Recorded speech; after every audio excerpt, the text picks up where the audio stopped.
chapter then.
Good evening, everyone, and welcome to this evening's event, which is co-sponsored by the Providence College Jewish Catholic Theological Exchange, JCTE for short, and the Center at Moore Hall.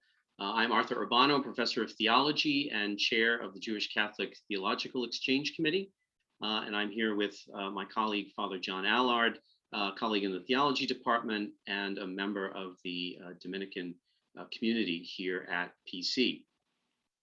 The mission of the JCTE is to promote Catholic Jewish engagement and to foster interreligious learning, understanding, and friendship. And to this end, we host lectures, colloquia, and other initiatives which create a forum where members of the PC community and friends of the college can engage with local religious leaders, as well as nationally and internationally recognized experts to discuss themes of mutual interest.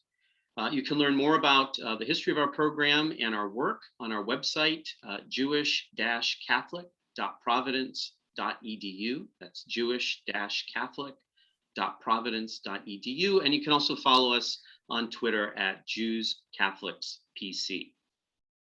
And if you'd like to receive information about future events by email, or you'd like to make a donation to help us continue our work, you can contact us at providence.jcte@gmail.com.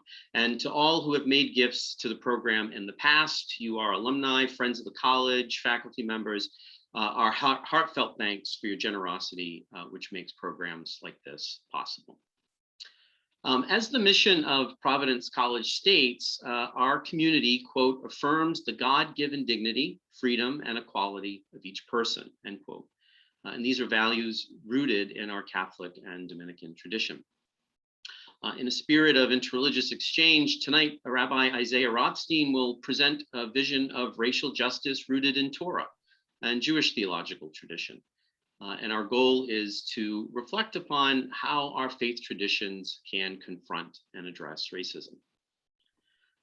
After Rabbi Rothstein's talk, there will be time for Q&A, and I invite you to enter your questions in the Q&A feature in Zoom at any point during the evening, and we will get to as many of those questions as we can. And I'd just like to say we want to give priority to student questions. So if you're a student, either here at Providence College or at another institution, and I know from the registration, there's a whole bunch of you from St. Thomas University in Minnesota, so welcome.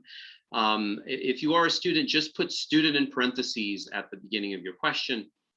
and we'll make sure to bring you to the front of the line. Tonight's event is being recorded and will be available to view later on our website. So let me introduce our speaker now for this evening. Rabbi Isaiah Joseph Rothstein serves as rabbinic scholar and public affairs advisor at Jewish Federations of North America and leads the initiative for Jewish equity, diversity, and inclusion. Rabbi Isaiah is a spiritual and social entrepreneur, co-founding several community organizations and initiatives to foster a sense of communal belonging for 21st century Jewish life. Rabbi Rothstein is a member of the Schusterman Foundation's ROI Fellowship and was listed as one of the Jewish Week's 36 under 36. When he's not working to keep the world safe for democracy, Rabbi Isaiah is writing a musical about Queen Esther, and if we have time, I'd like to hear more about that. So Rabbi Rothstein, thank you so much for being with us here this evening, and the floor is yours. Thank you so much, Arthur, Father John. Pleasure to be here with you. Really to be here with all of you. You know, the title of tonight's talk being Faith, Justice, and American Love. When I think of American love, even being able to say a sentence that I want to keep the world safe for democracy and also write a musical about Queen Esther, it's kind of one of the indicators of America, that we have fusion and that we come together from different places and different experiences. And almost where else in the world have we been able to maybe cultivate coming together the way we are tonight across social identities, religious identities, to really think about how we're arbiters of social change for the generation to come and the generation we're living in. So thank you for having me, really. It's a Shechianu moment, a blessing of arrival and gratitude that we could be here together. And before I jump in, you know, I know that you'll be able to see my face and I can't really see yours, but I'm grateful to everyone who's decided to join for this program tonight, the sponsors of the Jewish Catholic Theological Exchange and the Center at Moore Hall, you know, that you've decided to be here. And I'd love if people wouldn't mind putting in the chat, like your location, where you are, where you're from, and also why you're here. I would love if you would just put like, what brought you to this room? You could have been anywhere. You could have been scrolling on anything. And the fact that we, out of anyone that we get to join together for just a short hour, I think is profound. So if that's a possibility, just put in the chat. Let's take a moment. All right. And I'm just checking to see if that is a possibility. Let me just. Oh, okay. See if we could, if we could keep the chat open. And on that note, friends, I'll also say that as I share a little bit about who I am, share some text and some concepts, and I know we'll engage in a Q&A, but the chat being an opportunity for us. Chat is open. Thank you, Arthur. Also want to thank Jordan helping us out, keeping things moving. Please feel free to comment in the chat throughout the presentation as well. Field study for theology class, nice. Thank you, Josie. What brings you here, friends? I'm from St. Paul, you know, also where we're from, I'll share a little bit about where I'm from in a minute, but where we're from matters, right? How we're raised, how we're socialized. We all come from different experiences and backgrounds, and that actually matters on every conversation that we have, but all the more so on identity, on justice, equity, these social, cultural issues. I'm here to understand my roots as a Catholic. Nice.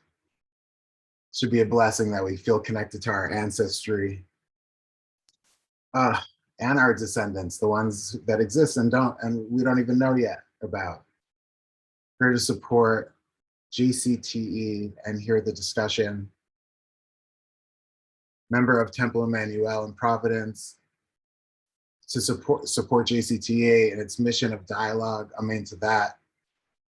To stay in Yasher Koach with continued strength to you, Arthur. learn more about diverse Jewish dialogue. So great. Thank you all for coming. Thank you for being here again. And a big thank you for hosting this program again. I think we should continue to remind each other why we're coming, why we're intentionally taking the time. And we should also be blessed to remember that all of what we're discussing tonight is an ongoing discussion for our generation. It could help us put our shoulders down a little bit. There's a lot to talk about. You might know you could get PhDs in a lot of these discussions. Some of you maybe are already getting PhDs in these discussions. All right, l'chaim, cheers to that. I'm gonna jump in, sharing my screen. Nice, I'm seeing more coming in. This is so great. Right. And it's really, it's sort of local and national. We've got our community here. We've got people from the larger Providence community and people from other parts of the country. This is really great. Amen. And also just so great that people coming together to cultivate dialogue across difference, relationship building, cultivating understanding, passionate about social justice, passionate about history, threading history, our roots, faith. What a group. American love, straight up. Okay. So on that note, what I'm hoping we'll do a little bit, and want to thank Arthur also some of the guidance here and what we, as we came together, what we thought we would discuss, understanding Jewish theological approaches to justice and equity. We'll examine data, key issues, concerns facing Jewish people of color today. So really expanding our thinking as race relations in the Jewish community and in broader society. Not thinking about Jews in this dichotomy of maybe European Jews as white, but actually realizing that Jews are multiracial, multi-ethnic, multicultural. And then third is like, what do we want to do with all of this? And I could share a little bit about the work that I'm leading through Jewish Federations of North America around cultivating a culture of belonging and supporting our communities. So on that note, I just want to start by sharing a little bit about myself. Here's like a picture that when I think about where I grew up, Muncie, New York. I'm not sure if you've heard of Muncie, New York. Muncie is about 40 minutes north of New York City.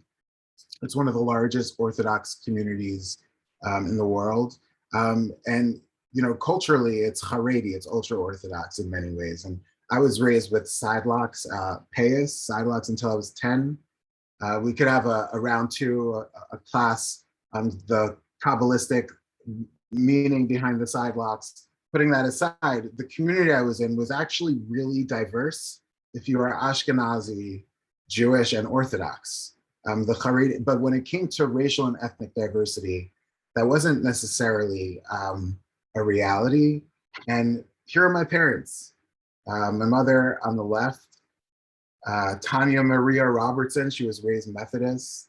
She joined the Jewish people about 40 years ago.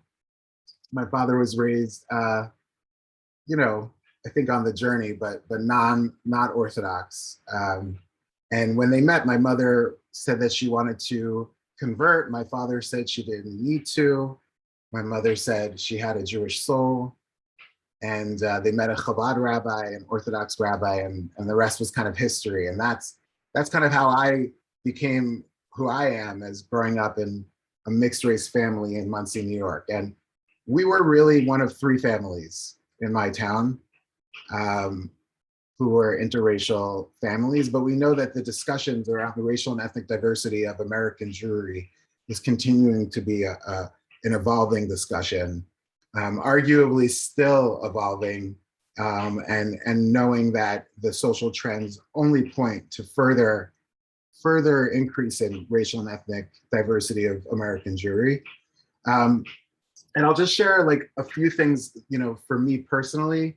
I remember when I was a little kid, and I was in second grade, and I was in my school, 400 plus boys in the elementary school. We were at the meal, and there's a song, The Grace After Meals, Berkat Hamazon. Baruch atah Adonai Zares hakol. And I remember a little boy leaning into me and saying that I wasn't Jewish. And I remember immediately going like, oh, and he's like, how could you be Jewish? Like your mom is black, so you can't be Jewish. And I remember I started crying immediately. And because I believed him. And I was a Rothstein. I was one of three. I'm the youngest. And the teachers and the rabbis had dealt with my family, so to speak. They knew what it was about. And the rabbi led me to the principal's office. And the principal's office, the rabbi there said, listen, like, let's not mention this to your mother. You know, I don't want to cause any more noise or drama, so to speak, about this. And the rabbi handed me a calculator watch. And I'm not sure if you remember calculator watches from like the 90s, but they were like the Apple watches of the 90s. Like every second grader wanted one. And he said, just like, let's keep this between me and you. Like, let's not tell your mother. And so I take the calculator watch, and later that night, my mother notices it, and she says, how did you get this calculator watch? And I said, oh, Rabbi so-and-so said I shouldn't tell you that a little boy said that you're not Jewish because you're black. And to that, my mother took the calculator watch back. And she also, like she had done many times, spoken to the number one, number two, European American Jewish ultra-Orthodox rabbis, long beards, and speaking to them about the Jewish values that we should hold. But I just want to point out that, like, who told that little boy that my mother is not Jewish, and why did I believe them? Like, right? Why did I believe that? Was I socializing to think that way? And I think so much of our generation is absolutely hopefully showing us that when it comes to social and cultural diversity and the diverse needs of a diverse humanity, is that all of us should see ourselves as reflected, we could see ourselves in community. And here's just a little bit more about my family story and kind of how I think about who I am today. Does this share My with mother you? said, listen to this. If you go anywhere in your Whoops. Whoops. I think I need to do it like this. Hold on 1 second. Sorry, friends. If only we were, one day we'll be in person. Okay. and you see the Do you see this? I did hear about life as a slave. They never brought the subject up unless I asked. So I did. My mother said, listen to this. If you ever go anywhere in your life and you see the name Magruder or you hear the name Magruder, that's a relative that came from Charles. During his early years, he was considered a breeder. And I said, I know what a breeder is.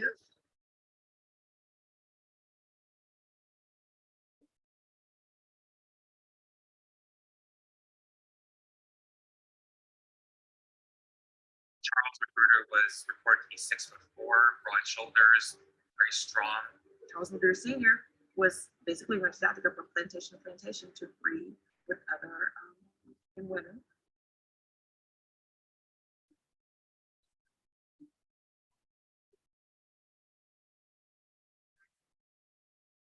Slave owners owned enslaved women's wombs, and they owned the products of enslaved women. And that was foundational to how white Southerners understood and conceptualized slavery. Charles Magruder's story reflects that sense of what slavery was.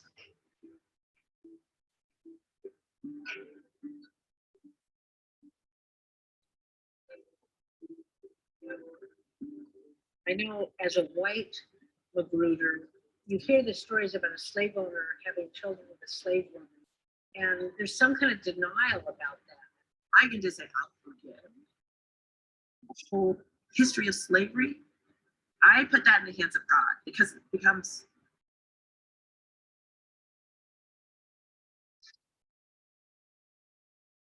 It's my business. It's my business to be able to heal and move forward.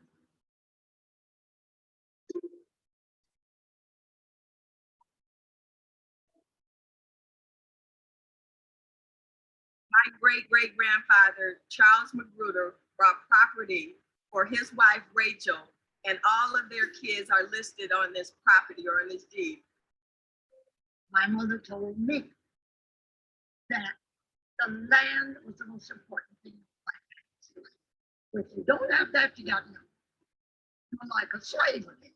All of the families lived on the same estate and various plots of land on the estate. The sense of family and community, a sense of always wanting to improve based on your circumstances and try to keep the family together.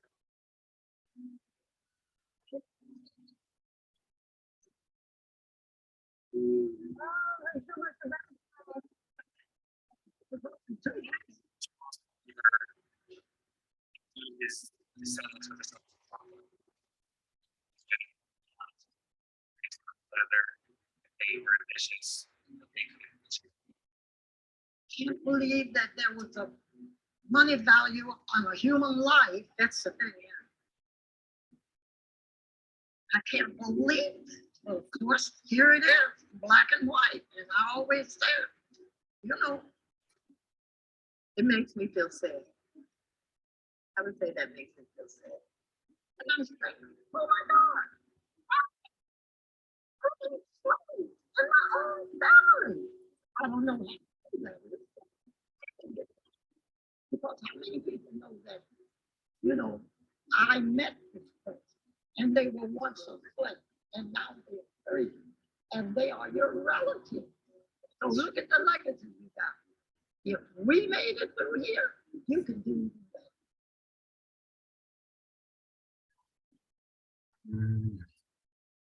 So I share that video with you, one, because it's a part of my story. It's a part of how I got here, my ancestry, the Magruders, our family, and also it's a Jewish story because I'm Jewish.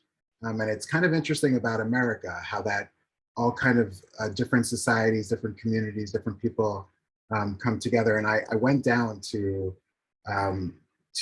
Alabama, to Sawyerville, and I visited my family. I went to the Magruder Road and to that place where my ancestors were owned and actually where they're buried. And even you can see these cemeteries and they were segregated. Even in death, people were segregated.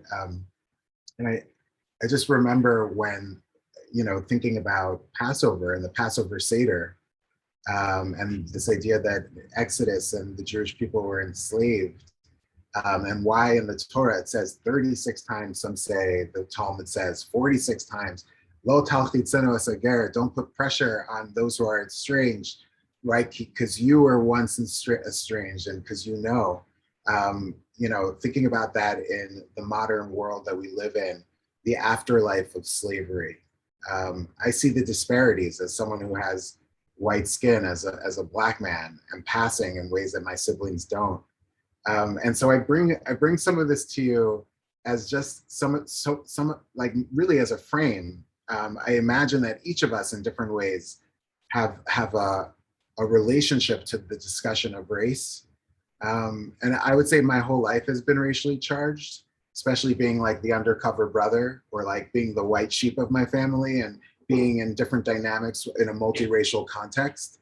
Like but really now these last 5-6 years in American society are some of the most racially charged years arguably any of us have seen in our lifetime, and continuing questions. So it's important that we're engaging in this discussion as a broader society, and all the more so when thinking about the role that faith plays.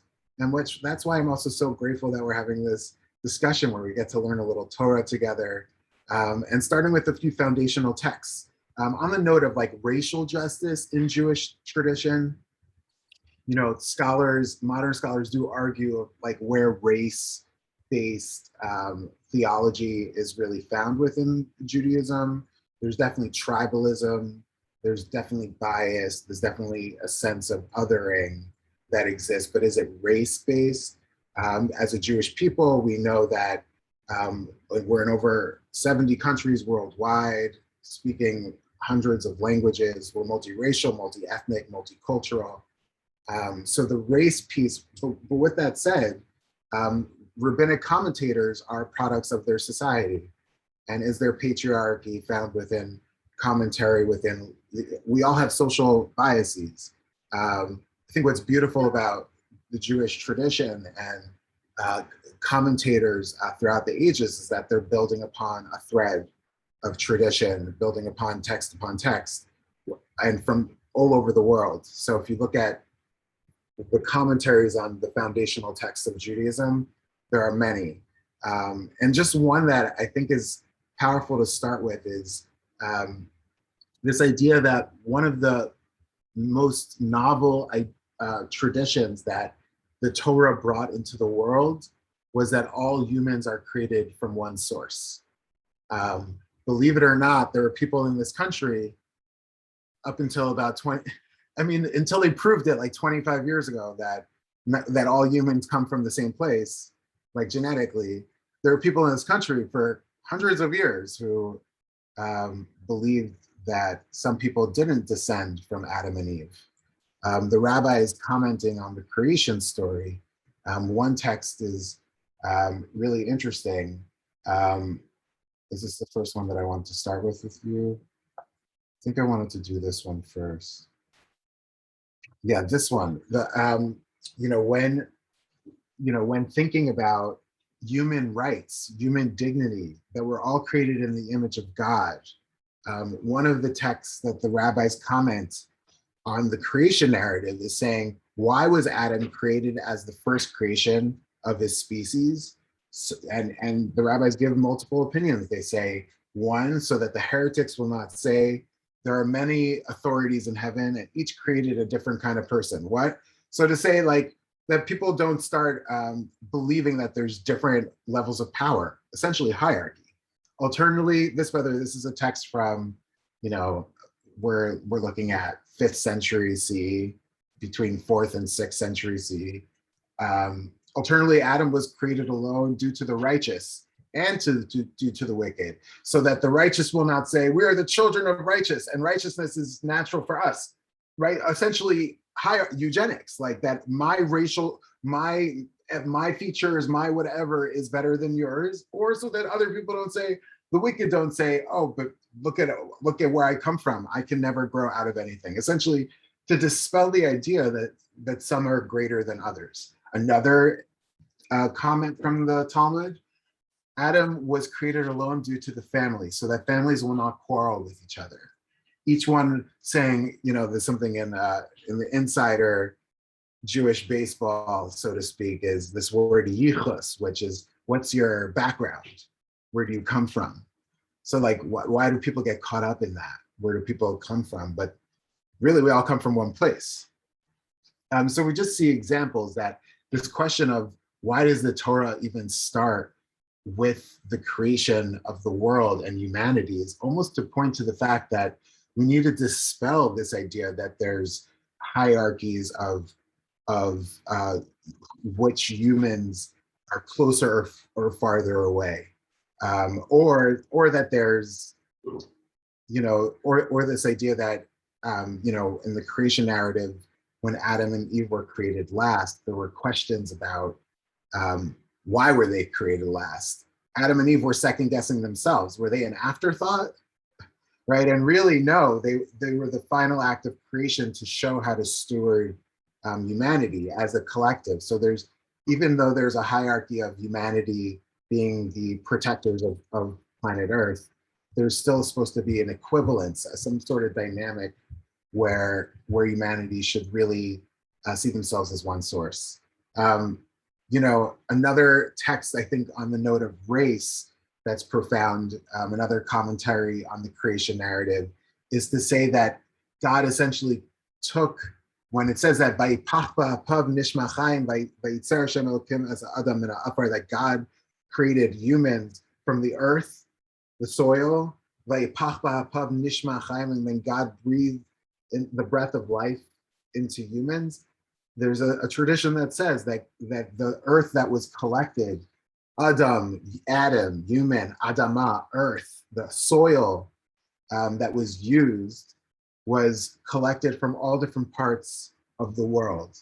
Again, kind of wild, 3,400 years ago. I mean, don't we need this teaching more and more today? Like, how are people forgetting this idea, that we all come from the same place and that we, there's a lot of healing, right? There's a lot of healing and a lot of, honestly, intergenerational trauma about fighting of where the soil is really roots us. And then just to share a teaching from Rabbi Jonathan Sachs of blessed memory, he actually did a really beautiful job of fusing 21st century narratives around justice and equity and into the Jewish tradition. And he has many comments. He even says on the creation story how it's probably the greatest idea that Judaism brought into the world, is that we're all created in the image of God. That's something that he said. And what he says about justice and equity is really about redemption and living in a messianic age. Justice and equity, speaking of a redemptive age, it's perpetual, it's ongoing. And that we should continue to remember. Our task is to make it more so, to continue to work and toil to live in a messianic age, a time that is just, that is equitable, that is righteous, that really works for all of us, where none of us need to be excluded or feel like we're left out. And this act of sharing is more than charity. It's the recognition of the fact that who we are, what we have from God. And one of the conditions of God's gift is that we ourselves give. And that we too become like God, walking in God's ways. A commandment, a biblical commandment to try to seek to be God. And what does Rabbi Sachs say? Seeking to be God is to try to make the world work. That's the messianic age that we kind of try to want to fulfill. So there's more that we can share on the Torah front. And then on the discussions of where Father John, I hope you'll lead us, is ultimately, I hope this is just the beginning of a relationship where we could connect. And I also hope that we should all be blessed to really enter into this age of a world that works for everyone, a tent that is wide enough, a sukkah, a hut that's wide enough. And in the words of my namesake, the prophet Isaiah, my middle name is Joseph. I feel more connected to the Joseph part of me, but the Isaiah part of me, I think that this is one of the messianic visions for our world. That truly this room, each of us that we're even in, is representative of that. We are a symbol.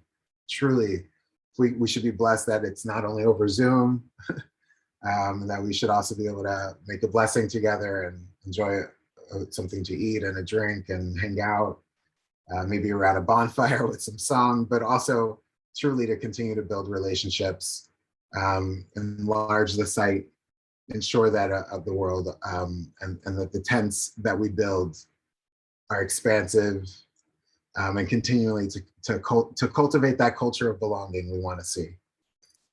So thank you again, L'chaim. Thank you, and I'll pause there. And I hope you're still with me, friends. And if there's anything you want to talk about, I'm really open to any questions, comments, and ideas that you want to also add to the discussion.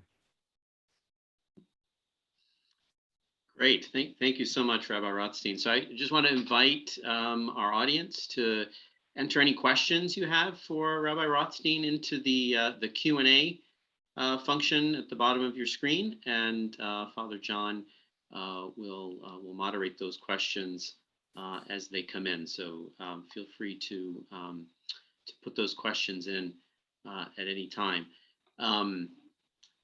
I've got some. That generated a lot of thoughts, and I've tried. I've got so many questions myself that I want to ask you. And maybe as we're waiting for some questions to come in, maybe I'll ask one of them. But of course, the idea of the image of God and the image and likeness of God in Genesis, something that's also very important in the Christian tradition. Is it's scripture that we share, of course, and also the basis and the foundation for Catholic theology, for the universal dignity and equality of human beings. I'm curious, how does the Jewish traditions, right? Because there's multiple strands of tradition within the Jewish tradition, but that concept of the image of God, what does that mean? In the end, like what are we supposed to think of when we hear that human beings, all of us, are created in God's image? What is that image that God has that we have? How is that understood in the Talmud or the rabbis?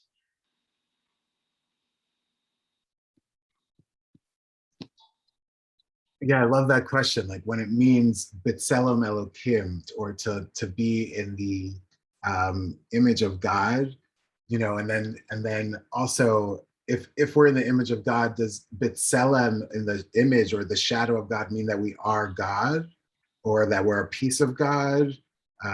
Does it mean does it mean that we're supposed to emulate God? There are many commentators on the idea, and also multiple verses in the Torah that continue to point us that we're supposed to walk in God's ways, that we are supposed to listen to guard, to seek, to cling to.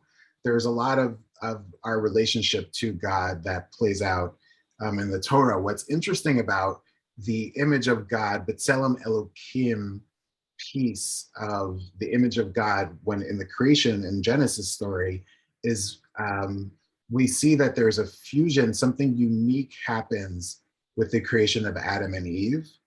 And there's a modern Jewish thinker, Aviva Zornberg, who has an essay on this, about the nature that every other creation that existed till that point were created in multiplicity and were horizontal. They were mostly, their head and their body and their heart were mostly horizontal. And Adam and Eve were the first that were created vertical. Mm. And when that hierarchy thing, we know it didn't end, so it didn't turn out so well. There was like a flood, and like everything had to start over. And then after the flood, God says, Hilev Hadam Hu Ramana Rav. Actually, God says at the end, yeah, in humans, their hearts, they have this tendency to still be conflicting. There's the Tower of Babel. It continues. There's constant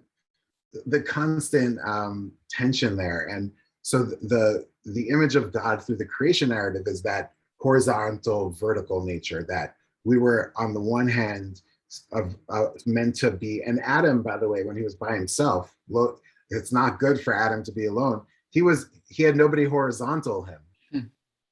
So he needed a horizontal relationship too. God was like, whoa, slow down. And there was a meant to be in relationship.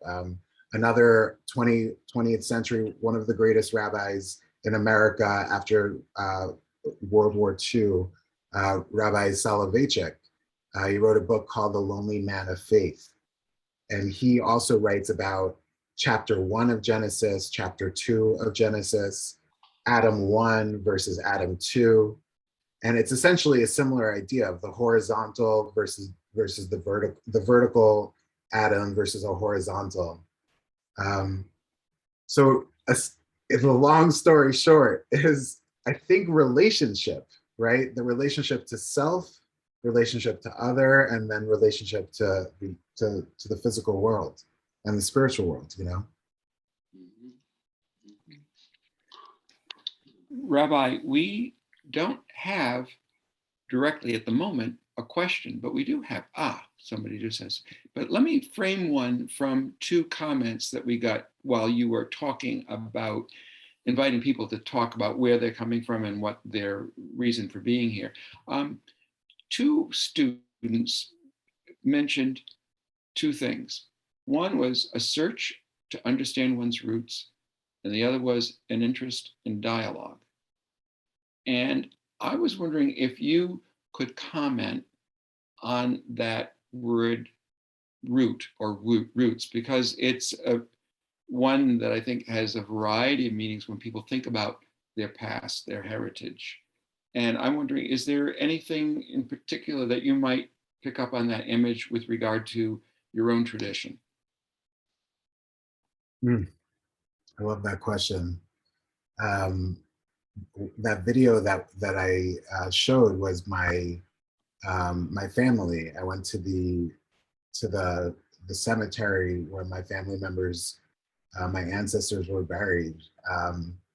The white Macrooters, the black Macrooters. My family is from the black Macrooters. I went to the grave. I brought my guitar, and I was singing with my cousins. And the song that came down at that spot was, "Our ancestors, they call to us, they call to us, they call, and they say." And the question of what are they telling us? What are our roots and how we connect to our roots? I can just share, like, personally for me, I do feel a lot of like whispering in my ears about my ancestors. I feel like a deep connection, both from all the different worlds that collided to create me. And hopefully you also feel that, like, about sense of legacy and connection. Each of us should be blessed to feel that connection, because even as we have had a lot of disruption in the last several hundreds of years, and like where people have moved around the world, like where we're from matters. And that deep connection, I think, is something that ultimately, the more we go back, the more we're able to honor who we are, as we know, for today, and being a bridge. You know, in the words of King David, like, "Ma enosh tiskarenu," like, what are you, humans, that you should be remembered? If you're lucky, you'll live a healthy 70 and 80 years, you know.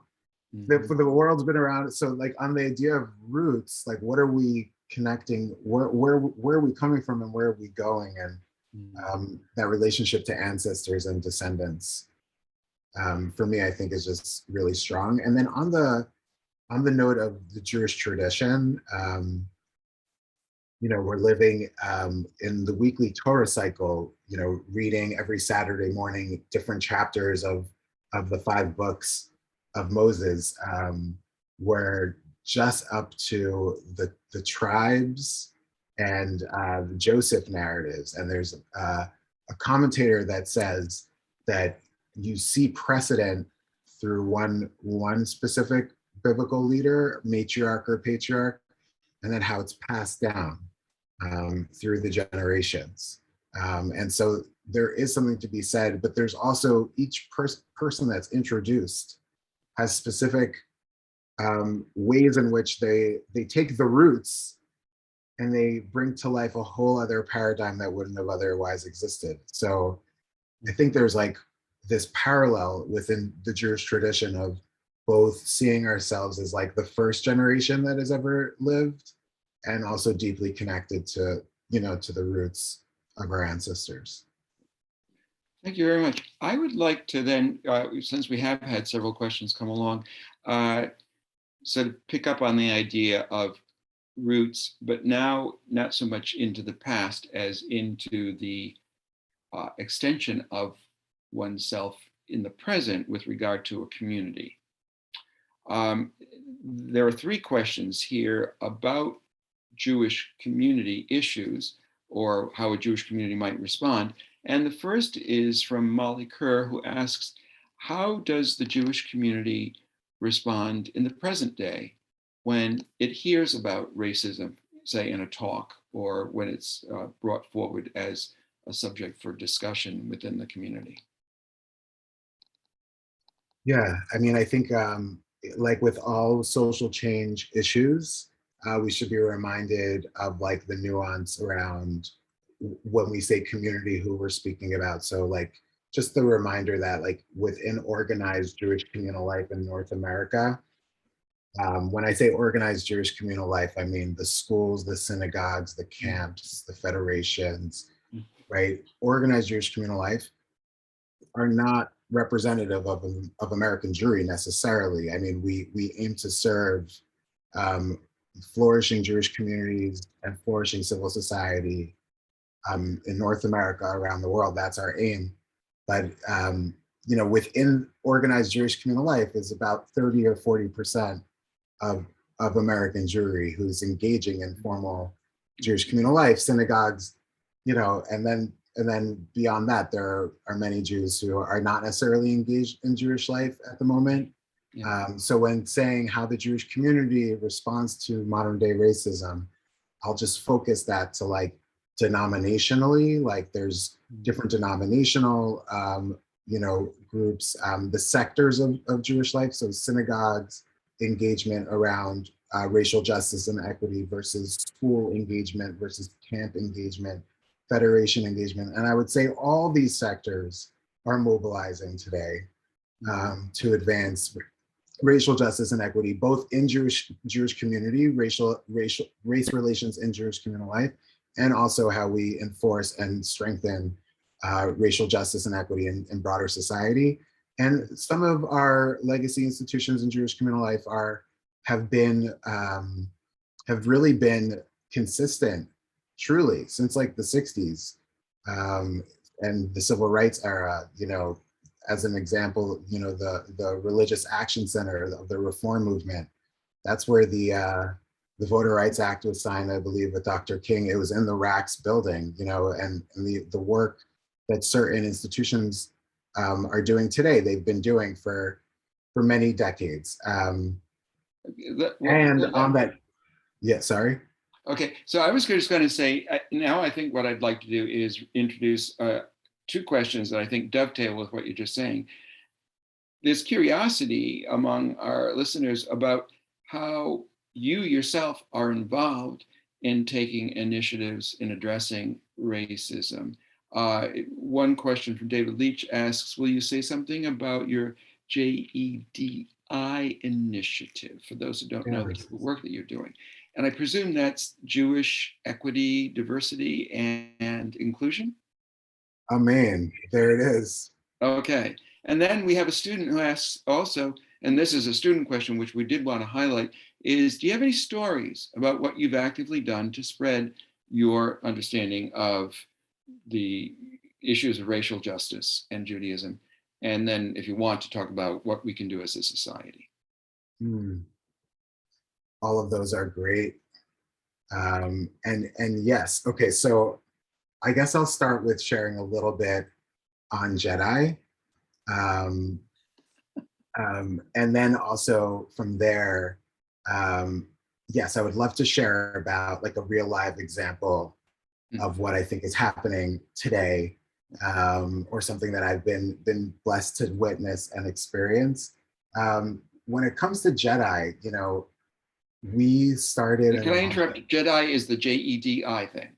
Yes, Jewish equity, diversity, and inclusion. And Jedi's work, the work that we're doing through JFNA, it's really an emerging field. But essentially, we really want to be thinking about how we are applying. Do you see my screen, by the way? Yes. How we're thinking about social and cultural diversity of Jewish communal life in Jewish life, and then also how we show up in a broader, diverse society. So we want to really create a culture of belonging for all Jews while building bridges across socially and culturally diverse communities. And what we're really thinking about is if we are to build flourishing Jewish community that supports thriving Jewish life for the 21st century, we must ensure that people see themselves in all our organizational leadership and programs, and that we lead with civic partnerships with the same integrity. And going back to our Torah study and looking at the wisdom of just recognizing that this is about human dignity, about bettering the world and bettering society, different people are engaging in this work through our work through Jewish federations for different reasons. And I think that like when it comes to how we are addressing some of these topics, we're building a long-term strategic plan for belonging for all social and cultural groups and identities. So not necessarily only around racial justice and equity, but also, and really thinking about all of our communities in need. And our theory of change, like the way we really try to drive our work, is through three ongoing areas of focus. So one is education, ongoing education. How are we thinking about the things we need to learn or unlearn? What is the process of thinking about our own Jewish identities and also then our racial identities? And this is something that we need to think about as a multiracial community, but also as individuals. Under engagement, it's really about the collaborations and partnerships ongoing. So when it comes to like who's at the table, who sees themselves reflected, it's not just about engagement, is not just about recruitment, right? It's about retention, it's about relevance, it's about relationships. And then our work, the third E, education, engagement, and empowerment. Our third E is really thinking about allyship, race relations, intergroup relations, civic partnerships, philanthropy. And it's these three things that we're saying ongoing work, which will propel us towards justice and equity.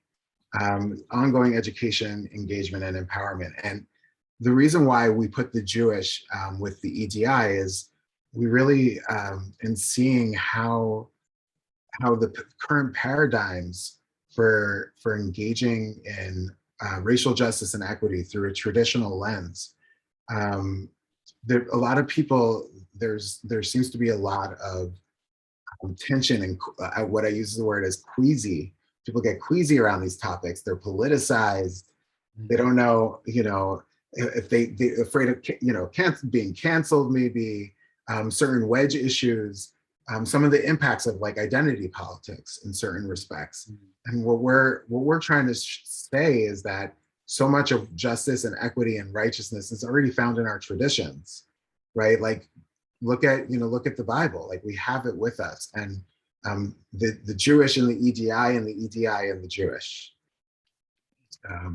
So maybe could I just then shift you to a different question? It's more personal in tone, but given that you're doing this sort of work, what has your reception been when you meet, well, you alluded to this yourself, with your siblings who are browner than you, and meeting people who's, as people of color, might not see you as one of them?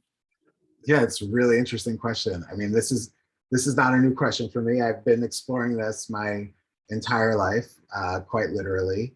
And when it comes to like racial identity, I hold, and I hope each of us could hold, that how we identify ourselves is not always how other people see us. And within the rules of engagement for America and the American frameworks around race and racism and racial hierarchies, I've had a front row seat to seeing how my siblings or family members were treated, or how I was treated when I was with my mother and my father, or like knowing that yes, having less melanin in my skin, or people perceive me, and I'll tell you a few quick anecdotes on this. I think I was in 8th grade.